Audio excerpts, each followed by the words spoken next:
नमस्कार प्रिय विद्यार्थियों। बीए पार्ट सेकंड कोटा विश्वविद्यालय द्वारा निर्धारित पाठ्यक्रम के अंतर्गत हम राजनीतिक विज्ञान विषय के क्षेत्र में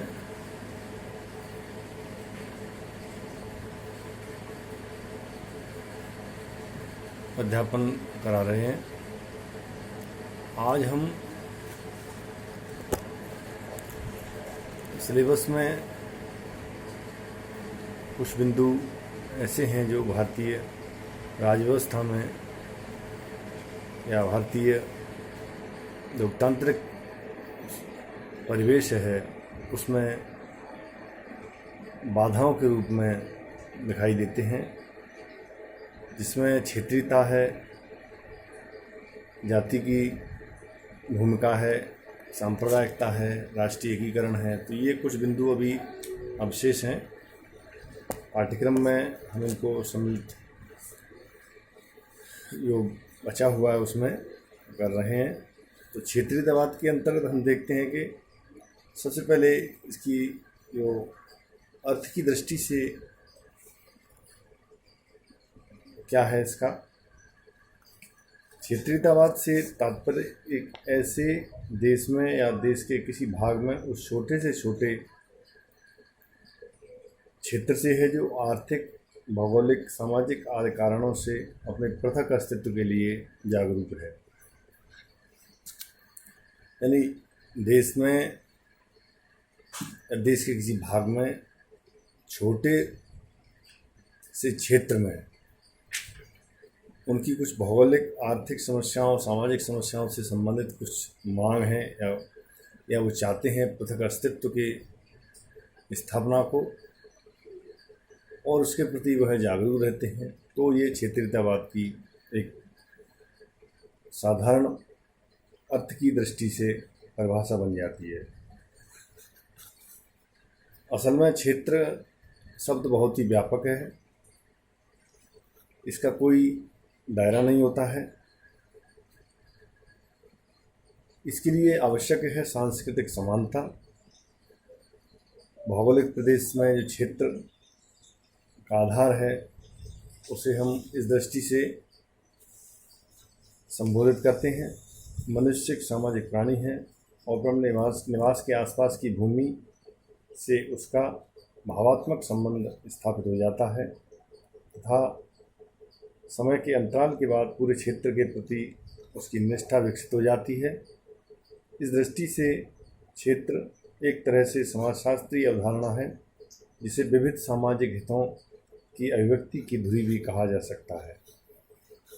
किसी भी भूभाग को क्षेत्र कहने के लिए कुछ तत्वों का होना अत्यावश्यक है, किंतु आज उन तत्वों का ठीक तरह से निर्धारण नहीं हो पाया है। जैसे भौगोलिक है, जलवायु है, धर्म है, भाषा है, राजनीतिक परिवेश है, आर्थिक विकास, ऐतिहासिक आधार, वहाँ की सभ्यता, संस्कृति, अन्य परंपराएं, तरीके, ये सब वहाँ की अंतःक्रिया को जो राजनीतिक परिवेश में चलती है उसको निर्धारित करते हैं। श्री राम माहेश्वरी ने इस परिप्रेक्ष्य में अपना मत दिया है कि क्षेत्र इनसे भी कुछ अधिक होता है। क्षेत्र के लोगों में साथ रहने की भावात्मक एकता होती है और दूसरों से अपने को पृथक मानने की इच्छा। यदि कोई व्यक्ति यह सोचता है कि वह विदर्भ क्षेत्र का निवासी है तो इसका साफ मतलब है कि वह अपने को महाराष्ट्रियों से थोड़ा भिन्न मानता है, और चाहे सभी महाराष्ट्रियन यह महसूस करते हो कि उन राज्यों से महाराष्ट्र के लोग भिन्न हैं। ऐसी भावनाएं सांस्कृतिक वास्तविकताएं और उनसे कोई भी आसानी से मुक्त नहीं हो सकता है। जब हम राजनीति के परिप्रेक्ष्य में क्षेत्रवाद को देखते हैं तो राष्ट्र की तुलना में किसी क्षेत्र विशेष अथवा राज्य या प्रांत की अपेक्षा एक छोटे क्षेत्र से लगाव, उसके प्रति भक्ति या विशेष आकर्षण दिखाना, इस दृष्टि से क्षेत्रीयतावाद राष्ट्रीयता की बृहत भावना का विलोम है। और इसका ध्येय संकुचित क्षेत्रीय स्वार्थों की पूर्ति ही होता है। डॉक्टर श्रीराम माहेश्वरी ने अपनी पुस्तक स्टेट गवर्नमेंट इन इंडिया में इस बात को कहा है। भारत में जो क्षेत्रीयता है उसके अनेक कारण माने गए हैं। जैसे भौगोलिक,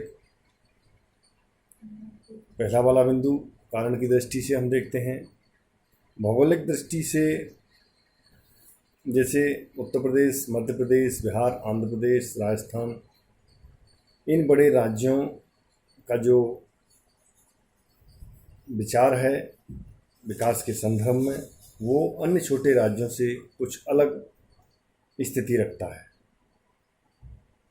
तो यहाँ क्षेत्र के आधार पर जो राज्यों में परस्पर इस तरह की मानसिकता या उस राज्य के बराबरी दर्जा दिलाने की भावना है, वो इस विषय के अंतर्गत आती है। सांस्कृतिक जो दूसरा बिंदु है क्षेत्रीयतावाद का कारण, उसमें कई भाषा भाषी एवं संस्कृति के लोग रहते, उस रहने के ही कारण अपनी भाषा एवं संस्कृति पर वो गर्व करते हैं।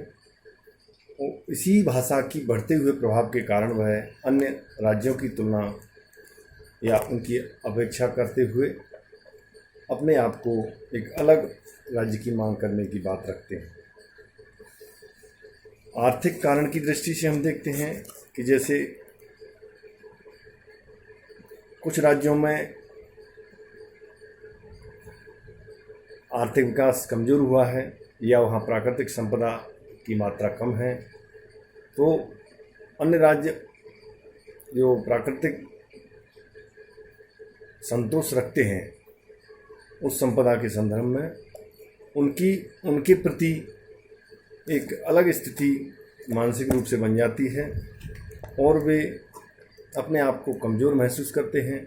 जैसे हम पंजाब की बात करें, राजस्थान की बात करें, पंजाब की बात करें, उत्तर प्रदेश की बात करें, तो प्राकृतिक या जिसमें हम कहेंगे जो संपदा है उसका काफ़ी ऊंचा भाव रहता है और उसके आधार पर अन्य छोटे राज्यों में या उस प्राकृतिक संसाधन के उन राज्यों में न होने के कारण वे फिर उसके विकास की दृष्टि को अपने ध्यान में रखते हुए उसकी मांग करते हैं। अर्थ के क्षेत्र में हम अन्य राज्यों से कमज़ोर हैं। ऐतिहासिक दृष्टि से हम देखते हैं तो जो राज्य सबसे पहले स्थापित हुआ, एक तो उसका पायदान एक छोटे राज्य का पायदान जो उसके बाद में बनाया गया है, तो स्वाभाविक है कि उसका जो ऐतिहासिक पृष्ठभूमि का दर्जा है वो आपस में एक दूसरे से कुछ अलग स्थिति रखने वाली बात को पैदा करते हैं। फिर उसी आधार पर उनमें विभेदकारी स्थिति पैदा होने लगती है और क्षेत्रीयता का एक नया कारण बन के सामने आता है।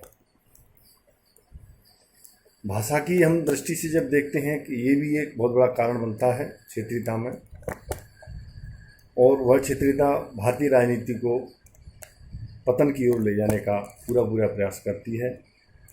तो भाषा की भी भारत में विविधता रही है। उत्तर और दक्षिण की भाषाएं आपस में अलग अलग भावनात्मक दायरे रखती हैं। कई भाषाओं का जैसे प्रभाव ज़्यादा है तो वो उसको राजनीति के क्षेत्र में अपने हथियार मान करके और अपनी स्थिति को मजबूत बनाने का प्रयास करती हैं। लेकिन जो अल्पभाषी होते हैं, किसी भी भाषा के या उस भाषा को कम बोला जाता है, उनकी उपेक्षा को देखते हुए और फिर वह एक मांग की स्थिति को पैदा करते हैं। इसी तरह जाति का जो कारण है वो भी अपने आप में बहुत ही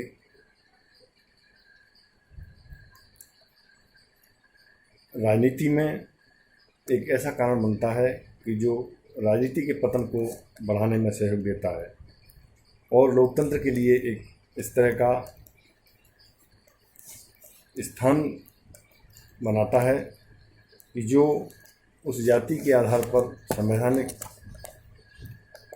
परिस्थितियों को एक ऐसी भावना से जोड़ता है जो कि परस्पर वैमनस्य और जाति के प्रति द्वेष की भावना रखने वाली स्थिति को पैदा करता है। तो इस तरह से ये कारण है।